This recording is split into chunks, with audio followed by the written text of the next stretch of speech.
Assalamualaikum warahmatullahi wabarakatuh. Assalamualaikum warahmatullahi wabarakatuh. Di sini saya akan menemani sahabat opini semua dengan menyuguhkan beberapa informasi menarik, tentunya dengan nuansa Islami. Kita sapa terlebih dahulu ya Pak, sahabat-sahabat opini yang di rumah. Bagaimana kabarnya sahabat opini semua?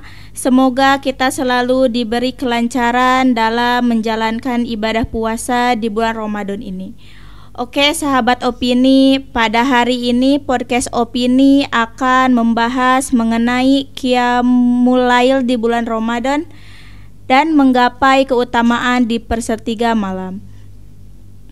Telah hadir narasumber kita yang luar biasa, yaitu Bapak Suryana SPD MM. Beliau merupakan dosen dari kampus Setitnu Al-Farabi Pangandaran. Kita sapa terlebih dahulu Bapak Suryana. Assalamualaikum Bapak. Waalaikumsalam warahmatullahi wabarakatuh. Gimana kabarnya Pak? Alhamdulillah baik, dan saya agak sedikit lelah ya. Karena malam tadi kurang tidur benar, habis pengajian sampai jam 1 ini ya. Jadi mohon maaf kalau tidak optimal nih. Terima kasih ya Bapak sudah meluangkan waktunya untuk hadir di podcast kami kali ini. Iya, terima kasih sama-sama. Kita berbincang-bincang terlebih dahulu ya Pak. Bapak ini kan adalah salah satu dosen pada kampus Setitnu Al-Farabi Pangandaran. Nah, selain itu kesibukan Bapak apa ya Pak? Selain jadi dosen, Bapak kebetulan jadi guru di SMP Plus Ma'arif Ainul Parigi. Dia mulai bekerja di tahun 2011 ya. Sekarang udah tahun 2025. Iya. Kurang lebih 12 tahun mengabdi di SMP Plus Ma'arif Ainul Parigi. Juga 2 tahun ke belakang ini Bapak terpilih jadi Ketua Tanfidiyah Ranting NU Desa Parigi masa bakti dari 2022 sampai 2026 itu ya masa baktinya. Dan kesibukan yang lainnya Bapak sibuk di Majelis Taklim At-Taqwa. Masya Allah ya Pak, ternyata Bapak ini sangat sibuk. Lalu Pak, kan Bapak ini dosen ya Pak. Selain dosen, tadi Bapak menyebutkan Bapak juga mengajar di salah satu sekolah menengah pertama. Jadi bagaimana sih Pak perbedaannya gitu mengajar mahasiswa dengan anak-anak?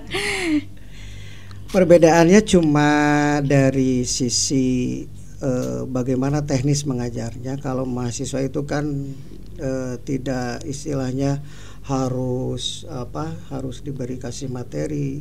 Jadi cukup dikasihkan sebuah tugas yang kebanyakan harus mencari mahasiswa itu ya. Kalau di SMP apalagi kelas 1 itu sama saja mengajar kayak SD ya. Jadi betul-betul materinya harus dikuasai, anak pun harus bisa mengerti tentang materi. Jadi kalau mengajar di mahasiswa sebetulnya tidak begitu kesulitan. Tapi yang kesulitan itu bagaimana menghilangkan kebiasaan di SMP dibawa ke bangku perkuliahan. Itu kadang-kadang karena lama di sana, jadi tidak bisa hilang itu gaya belajar seperti di sana karena sangat lama gitu kan. Nah, tapi alhamdulillah dengan beriring waktu bisa menyesuaikan bagaimana menghadapi seorang mahasiswa, cara teknik mengajar gitu kan. Sedikit-sedikit kita mulai beradaptasi gitu kan. Nah, sebaliknya pun nanti kalau kalian jadi guru, nah, kebiasaan di mahasiswa itu akan kelihatan gitu kan. Apalagi menghadapi anak-anak gitu begitu ya. Jadi kalau dalam ilmu bilago dikatakan ya, ada sebuah syairan wa ja'alu bilago tal kalami tibakuhu limuktadol makomi. Jadi kita bagaimana mengajar itu situasi dan kondisinya harus tahu gitu. Itu yang dikatakan pengajar atau pendidik ada pengajar, ada pendidik ya. Kalau pendidik tentu pengajar. Iya. Kalau pengajar belum tentu pendidik. Pendidik. Itu yang susahnya adalah menjadi seorang pendidik. Ya. Itu yang kalau kesah sampai kini. Makanya ada peribahasa Sunda, digugu ditiru guru itu ya. Iya. Itu yang susah. Iya. Itu ya. Itu aja yang pengalaman Bapak selama menjadi guru. Jadi kalau guru sekarang itu enak ya. Enaknya kalau Bapak dulu digaji itu ya 1 bulan 30 hari. Selama 3 tahun tidak pernah mendapatkan apapun itu ya. 2011 sampai 2013 itu belum berapa honor ya. Kalau sekarang itu honornya itu 1 bulan cuma 20.000. Bapak ingat itu ya. Tapi Bapak posisinya kuliah hari itu, waktu itu. Jadi Bapak ini kuliah sambil mengajar gitu ya Pak. Jadi kalau menghadapi anak-anak itu tidak begitu. Kalau PPL dulu ya, ingat, tidak begitu gugup karena udah biasa. Gitu. Kebetulan PPL-nya di sini di Madrasah Aliyah gitu. Jadi kalau perjuangan sebagai guru ya itu lebih berat ya, lebih berat, apalagi kalau sekarang itu kan kalau tidak di honor itu banyak yang tidak jadi gurunya. Bapak selama 3 tahun terus terang saja tidak dikasih spesial pun ya. Waktu itu kuliah ya, kuliah itu masuk 2009 ya. Bapak wisuda tahun 2013 itu di Kota Banjar.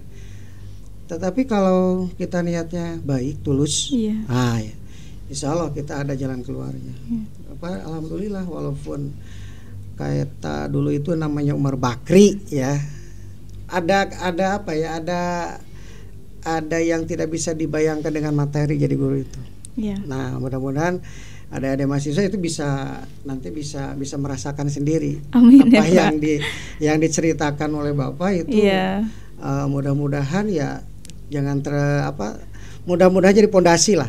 Makanya jadi guru itu bukan cari materi. Kalau mau cari materi bukan jadi guru ya, kita jadi bisnismen gitu. Itu yang harus jadi dasar mahasiswa di berbagai jurusan. Jadi kalau kita niatnya udah tulus, insya Allah ada jalannya, jalan keluarnya. Dan terakhir kemarin Bapak alhamdulillah udah lulus ini sertifikasi, dan alhamdulillah udah dapat bisa dinikmati. Itulah perjuangan selama 12 tahun. Iya, gitu. Masya Allah ya Bapak. Sungguh pengalaman dan perjalanan yang tidak sia-sia ya Pak. Jadi proses itu tidak akan mengkhianati hasil. Iya Pak. Itu makanya ke mahasiswa harus gigih lah. Masalah rintangan dan tantangan itu pasti ada.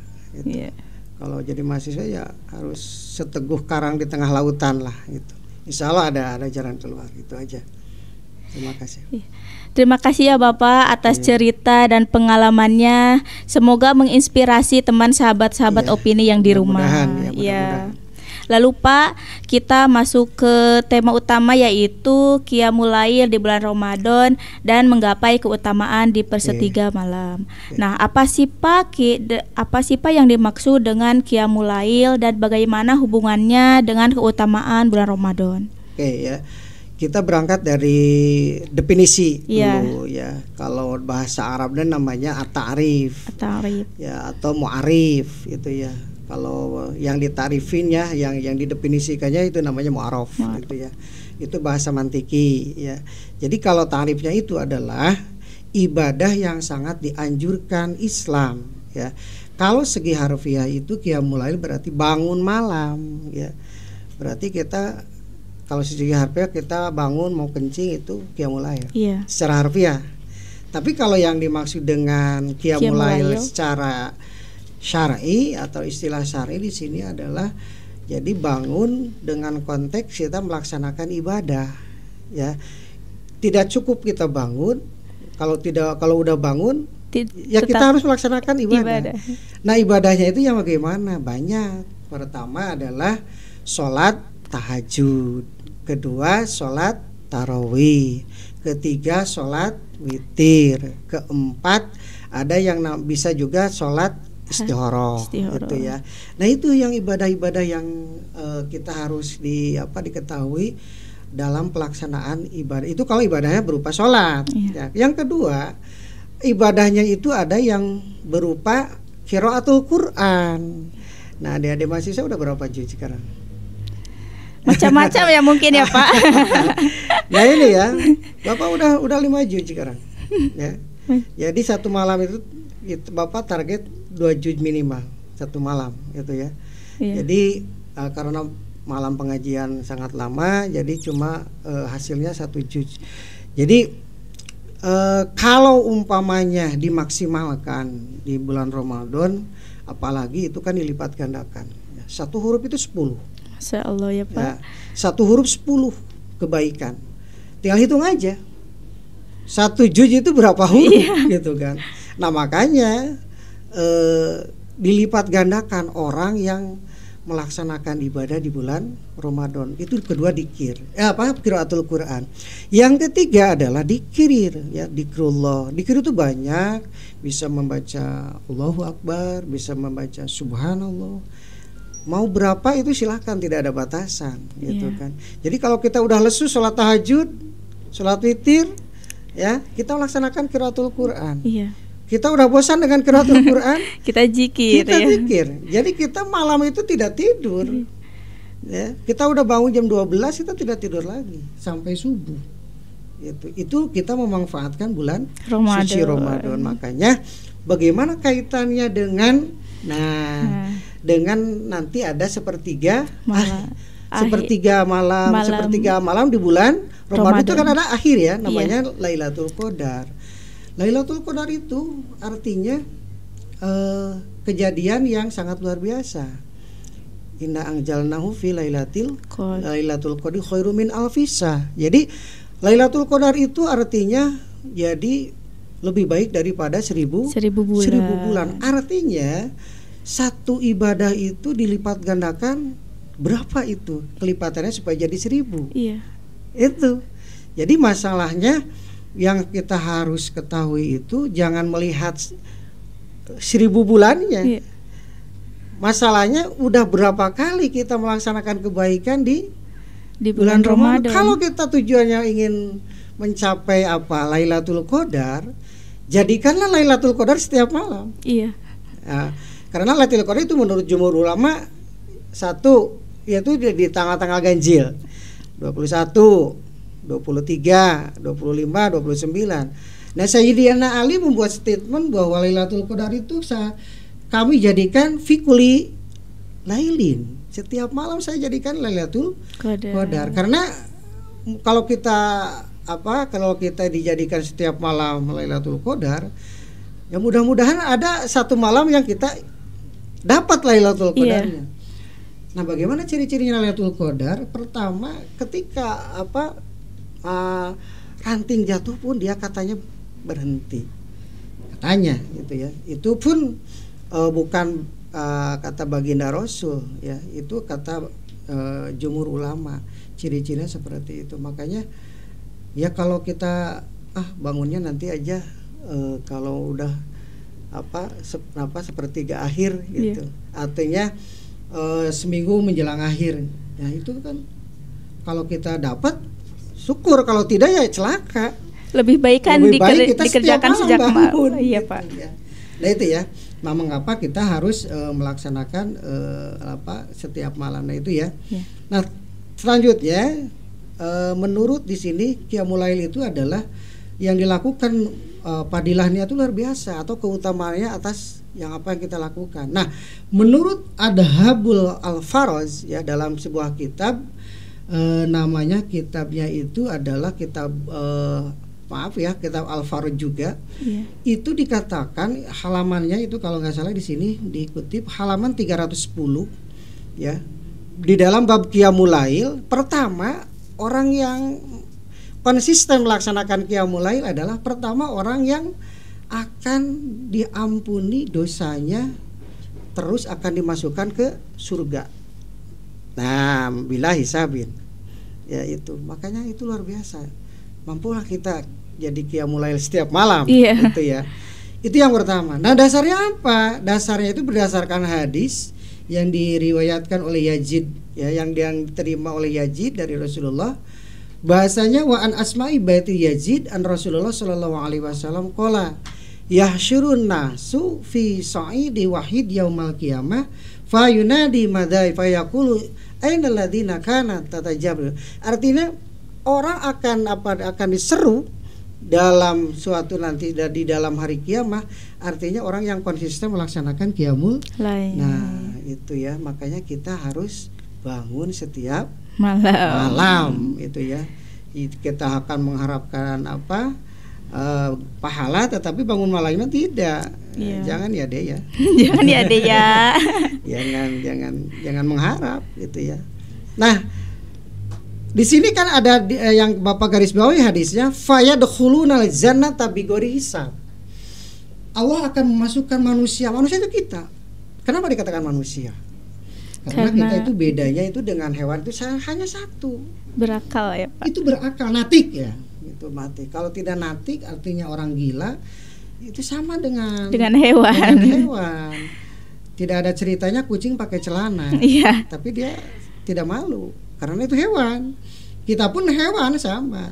Hanya bedanya adalah kita itu diberi akal pikiran, ya, akal pikiran, natik ya. Kalau natiknya udah tidak udah tidak nyambung lagi, ya insya Allah itu kita termasuk orang yang gila. Makanya kalau kita gampang ya, orang kalau tidak mau puasa gampang. Kata Rasul, pilih satu akan kembali menjadi anak lagi, kedua menjadi orang gila. Itu kalau ada masuk saya udah lesu nggak mau puasa, ya tinggal kita kembali ke anak. Kedua, kita menjadi orang gila. Insya Allah oleh hukum syara kita tidak termasuk orang yang berakal. Bukan berakal, orang yang istilahnya tidak termasuk oleh hukum. Ya, karena orang yang termasuk oleh hukum itu orang yang punya akal ketika bangun. Ya, kalau kita tidur termasuk oleh hukum syara enggak? Kita wajib sholat. Iya, wajib. Nah, wajib sholat. Kenapa wajib sholat? Karena udah bangun. Orang tidur wajib sholat enggak? Tidak. Ya enggak. Karena tidur. Karena apa? Karena tidur. Makanya pantas. Darus sholat ya. Senani ya. Udur sholat itu ada dua. Pertama anisya, kedua anaum. Ya, satu lupa, kedua tidur. Orang tidur tidak akan dikena hukum syara. Makanya kalau nggak mau sholat gampang tidur aja selamanya. Berarti kita mati. Ya tinggal sholatin. Itu ya. Yang kedua ya, mudah-mudahan ini kesampaian ya. Yang kedua adalah melaksanakan qiyamul lail itu merupakan salah satu wasilah. Tahu wasilah? Wasilah itu apa? Wasilah itu penyambung.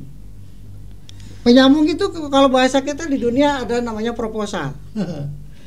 Kalau kita mahasiswa melaksanakan kegiatan apa dasarnya? Proposal kan?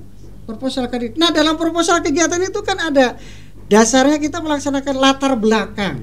Iya. Ya, latar belakang melaksanakan kegiatan. Nah, itu. Nah, ini sebagai wasilah. Kalau qiyamul lail yang dilaksanakan secara konsisten setiap malam, ini sebagai wasilah, sebagai wasilah kita kedekatan terhadap Yang Maha Kuasa. Kita mau dekat mau jauh? Dekat. Gak usah dijawab itu mah. Kalau mau jauh bangun, tidak bangun. Kalau mau dekat bangun. Gitu. Jawabannya ada di hati masing. Kalau dijawab dekat mau dekat, pelaksanaannya dekat jauh. Tinggal jawab sendiri. Iya. Nah itu ya. Yang kedua itu ya. Nah, yang ketiga adalah di sini dikatakan keutamaan qiyamul lail itu orang yang konsisten melaksanakan qiyamul lail akan masuk surga dengan tenang dan damai. Ya, kita mau tenang atau mau tidak tenang. Kita melaksanakan qiyamul lail itu tenang. Makanya kalau kita bangun malam, kita ambil wudu, mandi ya, itu hidup kita akan tenang lah. Kenapa kita selamanya tidak tenang? Apa kira-kira? Selama ini kita selalu jauh dari Yang Maha. Jadi kan pada puasa lah, ya, bubar puasa qiyamul lailnya bubar, ya, baca Qur'annya bubar, dikrulohnya bubar, karena puasanya sudah beres. Sudah beres. Nah, yang paling berat adalah konsisten ini dilaksanakan di hari-hari selanjutnya. Nah, kalau dilaksanakan di hari-hari selanjutnya, di bulan Syawal dan selanjutnya, nah ini insya Allah akan menjadi luar biasa hidup Jadi kita itu harus konsisten ya Pak. Ini kalau bahasa agama namanya adalah istiqomah. Iya, istiqomah. Ya, istiqomah. Ya ini istiqomah yang kadang-kadang kita kayak apa ya, kayak bambu di pasir ya. Ada terka angin dari barat ya kita ke timur, dari timur ke barat ya itu ya. Itu ya yang ketiga. Yang keempat, orang yang konsisten melaksanakan Qiyamul Lail akan mendapatkan kehormatan di dunia maupun di akhirat. Itu ya. Itu janji Allah. Makanya kita itu di pikiran itu dunia aja. Akhiratnya dilupakan. Nah, kalau kita mikiran akhirat, insya Allah dunia itu akan ke bawah. Kalau kita mikiran dunia, akhirat tidak akan ke bawah. Salah satu contoh, kalau kita ngajari guru, ngajar,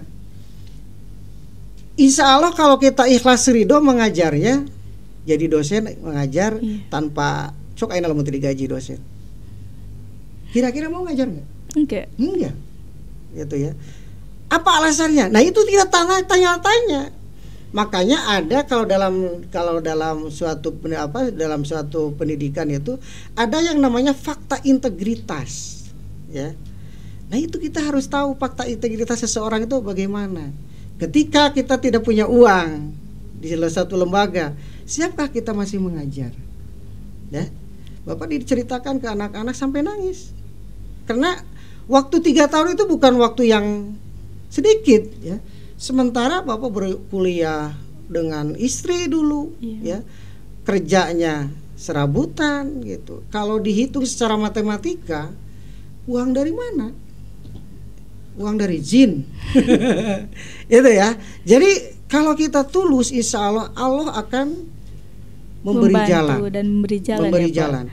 Makanya pantas dalam suatu ayat, orang yang melaksanakan konsisten dalam mengajarkan ilmu itu, yarfa'illahu ladina amanu minkum waladina utul ilma darajat. Pertama akan ditinggikan derajatnya. Kedua, urusan dunia dan akhiratnya itu akan dijamin oleh Allah. Syaratnya itu adalah istiqomah. Itu kan.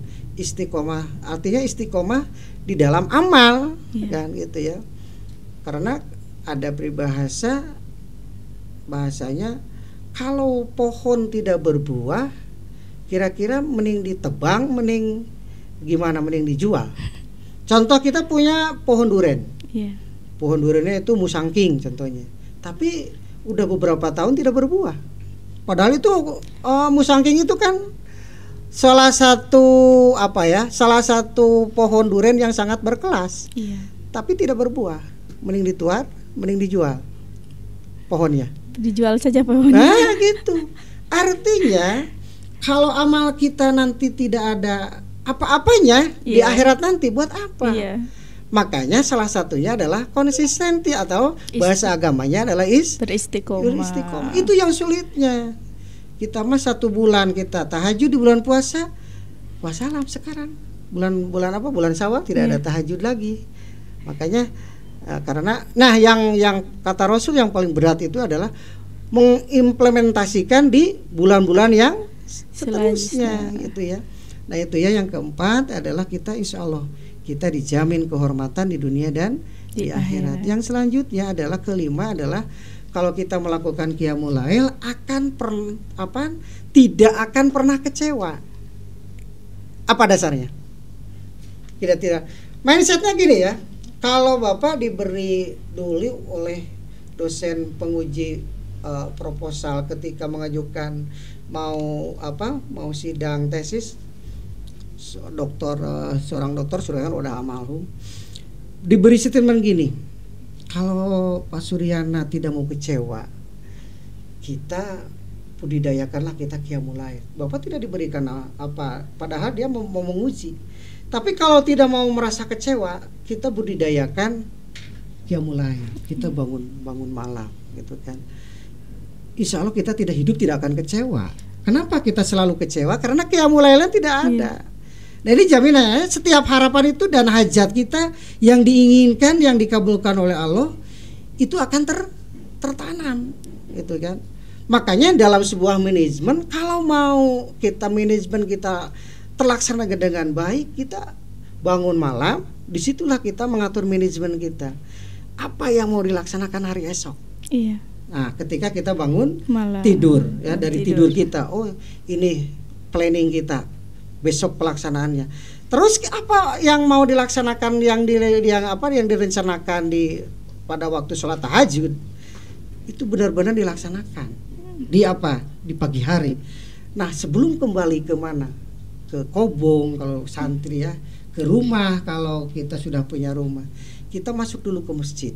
Kita di situ sholat hajat. Iya. Apakah yang kita sudah dilakukan ini udah betul-betul sesuai dengan yang kita harapkan ketika kita bangun malam tadi, gitu ya.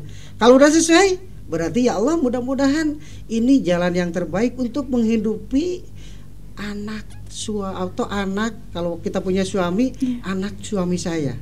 Mudah-mudahan jalan ini jalan yang terbaik, gitu kan.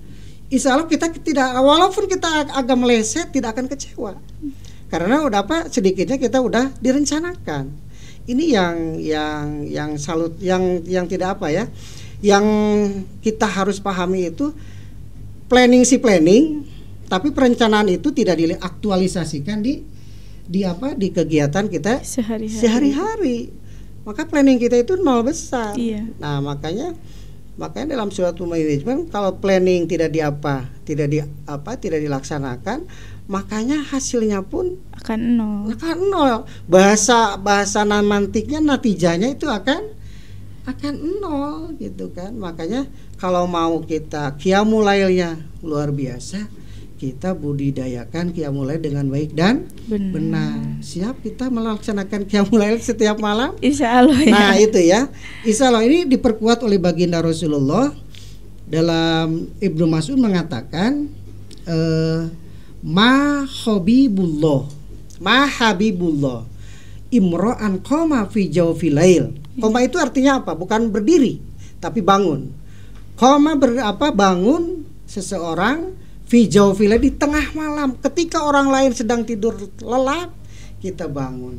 Nah, kita melaksanakan sholat qiyamul lail. Kata Allah, "Faftah surat al-Baqarah wal al-Imran." Bacalah surat Al-Baqarah dan Al-Imran. Nah, berarti kita harus qiraatul Quran. Aksiru qiraatul Quran fi kulli yaumin wa lailatin. Perbanyaklah membaca Al-Quran setiap hari dan setiap malam. Insya Allah hati kita akan tenang. Kedua, tidak akan pernah kecewa. Itu ya, insya Allah. Kita kalau istiqomah. Yang terakhir mungkin yang keenam, orang yang melaksanakan qiyamul lail akan memperoleh suatu kenikmatan yang didapat berupa apa? Berupa kedekatan dengan Allah yang Maha Kuasa. Makanya semakin dekat, insya Allah hati kita semakin tenang. Semakin jauh, hati kita semakin risau. Semakin tidak tertentu. Makanya kita kalau udah punya calon? Belum? Nah, ada yang udah punya calon? Ada, kira-kira calonnya itu mau yang bagaimana? Yang segi 4 atau segi 3? Yang terbaik aja, yang Pak. Terbaik. Karena dalam agama itu ada yang segi 3, ada yang segi 4. Milih yang mana? Pilih yang mana kira-kira sahabat-sahabat opini? Mau yang segi 4 atau yang segi 3? Mungkin nggak tahu apa segi 3, apa segi 4. Kalau segi 3 itu hanya cantik jelita, agamanya tidak ada. Maukah orang seperti itu dambaan? Laki-laki mencarinya pasti yang bodinya bohai, ya. Yang enak dipandang. Kalau dibawa tidak malu, tidak memalukan lagi, gitu. Itu hanya secara duniawi, ya. Kalau yang segi 4 adalah di samping dia cantik, beragama, bermoral, itu yang jarang, ya. Makanya kita yang cari segi 4 itu susah. Baik itu laki-laki atau perempuan. Laki-laki harus mencari perempuan yang segi 4, bukan segi empat kayak meja. Artinya ya antara dunia dan ukhrawinya itu harus seimbang ya. Terkadang cantik, jelita, bohai, dia tidak pernah sholat, itu celaka gitu ya. Terkadang kita agamanya bagus ya, lebih baik agamanya bagus. Kalau tidak cantik tidak, tetapi agamanya bagus, itu mending pilih yang itu. Kira-kira laki-laki ada cewek jelek tapi kualitas keimanannya luar biasa. Nah itu dari buah daripada apa? Daripada qiyamul lail. Nah itu ya, makanya kita mencari pendamping hidup itu, kita coba belajar sholat istikharah ya. Istikharah, makanya kita bangun malam istikharah, ya Allah berikanlah jodoh kami yang sesuai harapan kami. Dunianya mudah-mudahan baik, akhiratnya mudah-mudahan lebih baik. Itu makanya kalau kata Rasul, pilih salah satunya. Yang kalau tidak ada, pilih agamanya. Itu ya. Salah satu yang mendukung adalah keluarga. Itu ya. Sebab keluarganya bagus, insya Allah lah. Kalau keluarganya jelek, ya insya Allah walaupun bagus jadi jelek. Itu ya. Itu saja ya. Mungkin dalam penjelasan qiyamul lail. Jadi hubungannya dengan kenapa qiyamul lail bukan hanya di bulan Ramadan. Nah tadi kalau tarawih itu kan hanya di bulan Ramadan. Makanya kalau Bapak bacakan, kalau tadi malam ya sampai jam 1:30, jam 1 lah, membahas sholat tarawih. Tarawih itu mau pilih yang mana? Mau yang 20 atau yang 36? Kalau Mekah 23, kalau Madinah 36. Nggak ada yang tarawih 20 yang 8 gitu ya. Ada mahasiswa yang tarawihnya 8? Hah? Ya, itu sepakat Mahdul Arba'ah ya. Zaman Rasul tidak mengatakan 8. Ada hadis yang mengatakan 8, tapi apa? Itu di masjid selama 4 malam. Ada dalam penggalan hadisnya itu wa yukamiluna bisnai asyrata rakaah. Rasul itu menyempurnakan 12 rakaat di mana? Fi baitiha, ya, fi baitihi, di rumahnya. Itu Rasul. Jadi jumlahnya berapa? 20. Tapi kenapa ke umatnya itu jadi 8? Dari mana itu? Ya, itu bagian daripada qiyamul lail ya. Jadi kenapa qiyamul lail ada di bulan Ramadan, ada di luar bulan Ramadan? Ya itu karena qiyamul lail itu ibadahnya itu bukan hanya sholat tarawih, tetapi bisa tahajud, bisa witir, bisa istikharah, bisa hajat. Cuma hanya satu, sholat tarawih itu hanya di bulan Ramadan. Ada yang melaksanakan tarawih di luar bulan Ramadan? Tidak ada. Makanya bilangan rakaat tarawih itu 20 fil Makkah, 36 fil Madinah. Masa dari Rasulnya jelas, kenapa sampai ke kitanya jadi tidak jelas gitu ya. Bapak akan mediasi tentang mau menyeminarkan tarawih di desa ya. Kenapa? Karena banyak orang yang belum tahu tarawih itu kebanyakan berapa yang melaksanakan? 8. Padahal itu mah bukan tarawih ya.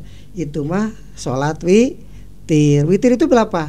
Pertama 2, 1, 2, 3, 5, 4, 7, 5, 9. Ya, terakhir 11. Makanya gitu. Itu hadis yang dipakai oleh tarawihnya 8. Itu padahal itu hadis itu dinyatakan bukan untuk tarawih, tapi itu mah untuk qiyamul, khususnya apa itu? Witir. Gitu ya. Makanya mudah-mudahan dengan pelaksanaan qiyamul lail kita semakin dekat dengan Allah, semakin istiqomah dalam amal, dalam kehidupan tidak merasa kecewa. Itu intinya. Pertanyaannya, siap enggak kita menjadi orang yang membudidayakan qiyamul lail? Jawabannya dengan kelakuan, dengan perbuatan kita. Iman itu tidak cukup dikatakan siap melaksanakan qiyamul lail, siap. Kenyataannya kerek tiap puting gitu kan, tidak melaksanakan qiyamul lail. Itu berarti kita bohong gitu kan, dusta. Itu saja ya yang mungkin yang bisa jelaskan. Mudah-mudahan ada manfaatnya buat khususnya buat Bapak sendiri, umumnya buat istilahnya sahabat-sahabat opini obrolan pendidikan Islam masa kini, sekolah tinggi Islam Al-Farabi ini mudah-mudahan menjadi salah satu wadah pendidikan yang bisa mencetak kader ya, khususnya di Nahdiyah, di Nahdiyin, penerus penerus pejuang para ulama, khususnya di Nahdlatul Ulama. Karena kita salah satu pendidikan atau LP Ma'arif kalau bahasa pendidikannya, ini salah satu pendidikan yang betul-betul mengkerucut ke atau mengkiblat ke Nahdlatul Ulama. Walaupun ada yang mengatakan kepada bapak-bapak ini NU atau Muhammadiyah atau NU-nya abu-abu, ada ya. Itu dari teman dosen sendiri ya. Padahal bapak di sini mau mungkin ya jadi Muhammadiyah, jadi Persis kan, lucu kan gitu. Ya, artinya belum paham apa sih yang namanya NU. Itu terkadang mahasiswa pun nanti NU bukan urut udud. Itu ya. Itu saja ya. Mungkin mudah-mudahan walaupun sekilas ada manfaatnya. Terima kasih. Assalamualaikum warahmatullahi wabarakatuh. Waalaikumsalam warahmatullahi wabarakatuh. Terima kasih ya Bapak atas waktunya, atas ilmunya yang Bapak berikan kepada kita. Semoga ilmunya bermanfaat bagi kita semua, umumnya bagi sahabat-sahabat opini di rumah. Oke sahabat opini, itu tadi mungkin akhir dari perbincangan kita pada podcast kali ini. Banyak sekali ilmu yang kita dapatkan, mudah-mudahan kita bisa mengamalkannya dengan baik. Jangan lupa pantengin terus YouTube kami dan jangan lupa like, comment, and subscribe. Saya Alisa Junior Paujan dan narasumber kita Papa Suryana SPD MM pamit undur diri. Assalamualaikum warahmatullahi wabarakatuh. Waalaikumsalam warahmatullahi wabarakatuh.